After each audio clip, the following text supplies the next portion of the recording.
Hello everyone. I hope you have seen my previous videos on the case studies. I have shared 8 videos before this on case study for class 10th mathematics. Now here again I am back with another case study based on the chapter of polynomials, and it is based on the projectile motion. This is the first one. The second one follows, that will be case study 10 after this video. Just see the figure here. Projectile motion happens when you throw a ball into the air and it comes back down because of gravity. A projectile will follow a curved path, and in simple cases, its height from the ground at a given time t can be modeled with the polynomial function of the form ht is given by at square plus bt plus c, where ht is equal to height of an object at a given time t. Projectile motion is also called a parabolic trajectory because of the shape of the path of the projectile's motion as shown in the image of the water in the fountain. You can see here the parabola here. So whenever an object is thrown upwards, when it comes down, the path traced by it is going to be parabolic trajectory, and it can be identified with the polynomial of the form ht is equal to at square plus bt plus c. Parabolic motion and its related functions allow us to launch satellites for telecommunications and rockets for space exploration, apart from various other practical usages. So based on the above, we have a question that follows. A small toy rocket is launched from a 4 feet pedestal. The height h in feet of the rocket t seconds after taking off is given by the function ht is equal to minus 2t square plus 7t plus 4. So this is the polynomial that gives us the height of the rocket after t seconds of its takeoff. How long will it take for the rocket to hit the ground? Now, see, I have tried to show it diagrammatically. From this 4 feet pedestal, the toy rocket is launched and it touches the ground after a certain time. I need to find out after how long will it touch the ground. Now, just see here, clearly when the rocket hits the ground, its height above the ground is 0. That is, h will become 0. So h will become 0 means minus 2t square plus 7t plus 4 will be equal to 0. That means if I factorize the polynomial, what will I get? I'll get minus 2t square plus 8t minus 1t plus 4.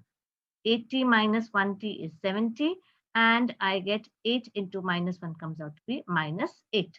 This factorizes to what? I know the factorization. It comes out to be minus 2t minus 1 into t minus 4.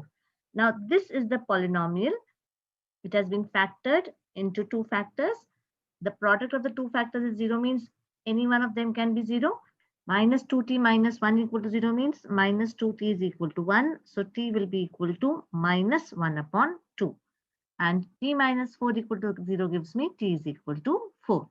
Now, using these two, what can be the possible value of t? Can t be negative? No, since t cannot be negative, therefore t is equal to 4 seconds. And that means that the B option is the correct answer. Now let us come to the second part of this case study. Second one, let's see. The graph of the motion of another rocket launched from the Earth's surface is shown in the given figure. The number of zeros of the polynomial representing the above is.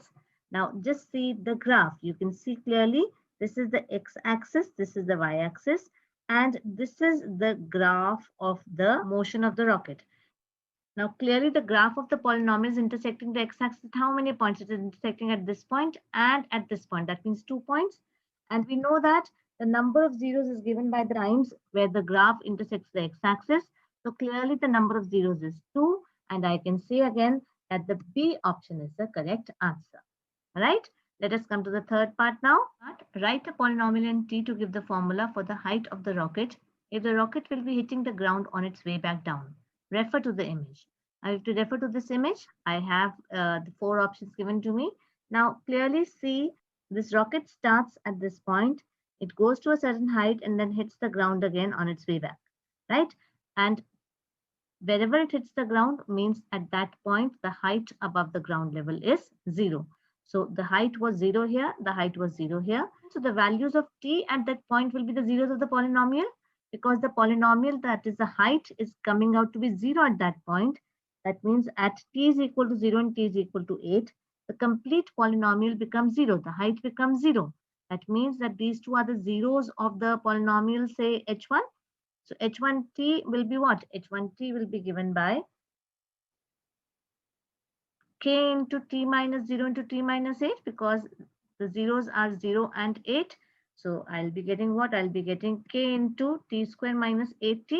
Now, if you see here, putting k is equal to -1, this is the only option that I have.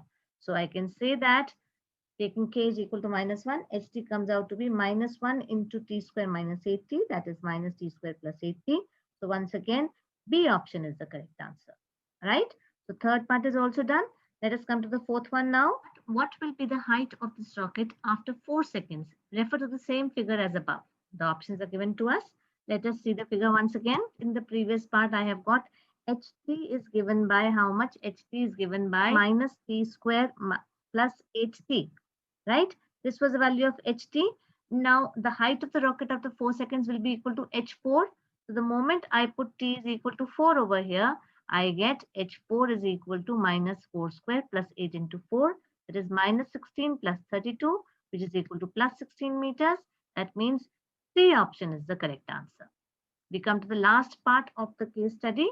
The formula for the height of another rocket is given by h2t is equal to 4t square minus k plus 2 upon 3 into t minus 16.